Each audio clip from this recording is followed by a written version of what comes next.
মাদানীৰ অসম ভ্ৰমণক লৈ তীব্ৰ বাকবিতণ্ডা আৰম্ভ হৈছে। একাংশ লোকে মাদানীৰ এই যি অসম ভ্ৰমণ আছে, মাদানীয়ে বেদখলকাৰীক সাক্ষাৎ কৰিছে নামনি অসমৰ বিভিন্ন স্থানলৈ গৈ এই বিষয়টোক লৈ পৰা নিজৰ নিজৰ ৰাজনৈতিক প্ৰতিক্ৰিয়া প্ৰকাশ কৰিছে। স্পষ্ট কথা, মাদানী কংগ্ৰেছৰ এজেণ্ট আছিল, আছে আৰু ভৱিষ্যতলৈ থাকিব। আমি শেহতীয়াকৈ যদি উত্তৰ প্ৰদেশৰ ৰাজনীতিলৈ লক্ষ্য কৰোঁ, হৈ যোৱা উত্তৰ প্ৰদেশ বিধানসভা নিৰ্বাচনত মাদানীয়ে কংগ্ৰেছ আৰু সমাজবাদী পাৰ্টিৰ মিত্ৰজোঁটক ভোট দিবলৈ আহ্বান কৰিছিল। মানে হৈ যোৱা লোকসভা নিৰ্বাচনত সমগ্ৰ উত্তৰ ভাৰতত মাদানীয়ে কংগ্ৰেছ নেতৃত্বাধীন ইণ্ডি এলায়েন্সৰ হৈ পেলাই নিৰ্বাচনী প্ৰচাৰ চলাইছিল। বিশেষকৈ উত্তৰ প্ৰদেশ আৰু বিহাৰত তেখেতে সমাজবাদী পাৰ্টি আৰু RJDৰ প্ৰাৰ্থীৰ হৈ পেলাই নিৰ্বাচনী কেম্পেইন কৰিছিল। সেইজন মাদানী, যিজন মাদানীয়ে আজি কেইদিনমান পূৰ্বে নতুন দিল্লীত অসমৰ বিৰুদ্ধে ঘৃণাৰ ৰাজনীতি আৰম্ভ কৰিছিল, ঘৃণা বিয়পাবলৈ, অসমীয়া মানুহক হেয়জ্ঞান কৰিবলৈ, অসমক হেয়জ্ঞান কৰিবলৈ চেষ্টা চলাইছিল। অসমৰ সন্মানীয় মুখ্যমন্ত্ৰীক তেখেতে অৱমাননা কৰিছিল। সেইজন মাদানীক এতিয়া অসমলৈ অহাৰ পিছত একাংশ ৰাজনৈতিক দলে, বিশেষকৈ অসম জাতীয় পৰিষদৰ সভাপতি লুৰিণজ্যোতি গগৈয়ে বিজেপিৰ এজেণ্ট বুলি কৈছে। মাদানী কেতিয়াও বিজেপিৰ এজেণ্ট হ'ব নোৱাৰে। লুৰিণজ্যোতি গগৈয়ে মাদানীক বিজেপিৰ এজেণ্ট বুলি কৈ আচলতে মাদানীয়ে চলাই থকা অসম বিৰোধী কামসমূহক তেওঁ সংৰক্ষণে কৰিছে। কিয়নো মাদানী হ'ল কংগ্ৰেছৰ এজেণ্ট। মাদানীয়ে যোৱা গোটেই সময়ছোৱাত যদি আমি চাওঁ, তে মাদানীয়ে সদায় কংগ্ৰেছৰ ৰাজনীতিৰ পৰিপূৰক হিচাপে কাম কৰে। কংগ্ৰেছ মিত্ৰজোঁটৰ তেওঁ এগৰাকী ষ্টাৰ কেম্পেইনাৰ, প্ৰচাৰক। তেখেতে বিশেষকৈ উত্তৰ প্ৰদেশ, বিহাৰ, হাৰিয়ানা আৰু দিল্লীত সদায় কংগ্ৰেছক ভোট দিবৰ কাৰণে মুছলিম ধৰ্মাৱলম্বী, ইছলাম ধৰ্মাৱলম্বী লোকসকলৰ মাজত কেম্পেইন কৰি আহিছে। সেয়া কোনো লুকোৱা কথা নহয়, সেয়া ৰাজহুৱা কথা, বাতৰি কাকতত প্ৰকাশ পোৱা কথা।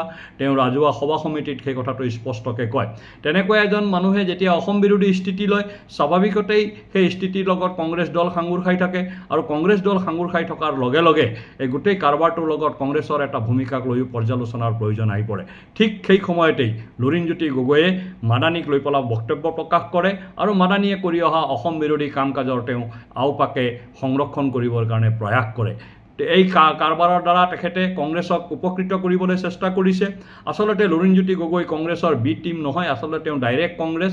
যদিও তেওঁ সদৌ অসম ছাত্ৰ সন্থাৰ দৰে এক জাতীয়তাবাদী শক্তিৰ নেতৃত্বত আছিল এটা সময়ত, বৰ্তমান সময়ত তেওঁ কংগ্ৰেছ দলৰ নেতৃত্বত থকা বুলিয়ে ক'ব লাগিব। কিয়নো কংগ্ৰেছ দলে কৰা সকলো কাম কাজৰ তেওঁ এটা সংৰক্ষকৰ ভূমিকাত অৱতীৰ্ণ হৈছে, আৰু তেওঁ সংৰক্ষক হিচাপে কথা ক'বলৈ আৰম্ভ কৰিছে।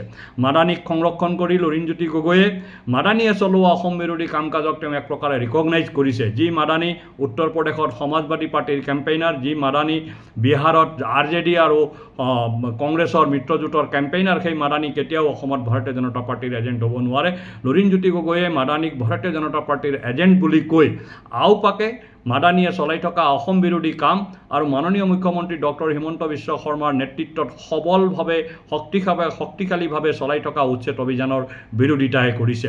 মাদানীয়েও বিৰোধিতা কৰিছে, লুৰিণজ্যোতি গগৈয়েও বিৰোধিতা কৰিছে। মাদানীয়েও বিৰোধিতা কৰিছে, কংগ্ৰেছেও বিৰোধিতা কৰিছে, লুৰিণজ্যোতি গগৈয়েও বিৰোধিতা কৰিছে। জমিয়তেও বিৰোধিতা কৰিছে, লুৰিণজ্যোতি গগৈয়েও বিৰোধিতা কৰিছে। গতিকে তেওঁলোকৰ গোটেই এজেণ্ডাটো এটা। সেই এটা এজেণ্ডাত এক হৈ তেওঁলোকে কাম কাজ কৰি আছে, আৰু তেওঁলোকে কিন্তু মানুহক বিপথে পৰিচালিত কৰিবৰ কাৰণে পটকৈ কৈ দিয়ে যে মাদানীক ভাৰতীয় জনতা পাৰ্টিৰ এজেণ্ট। আচল কথাটো হ'ল যে মাদানীক সন্মুখত ৰাখি তেওঁলোকে মুছলিম ভোট পোলাৰাইজ কৰিব খুজিছে। মুছলিম ভোট পোলাৰাইজ কৰি কংগ্ৰেছ ক্ষমতালৈ আহিব খুজিছে। তাৰ কাৰণে তেওঁলোকে মাদানীক ব্যৱহাৰ কৰিছে।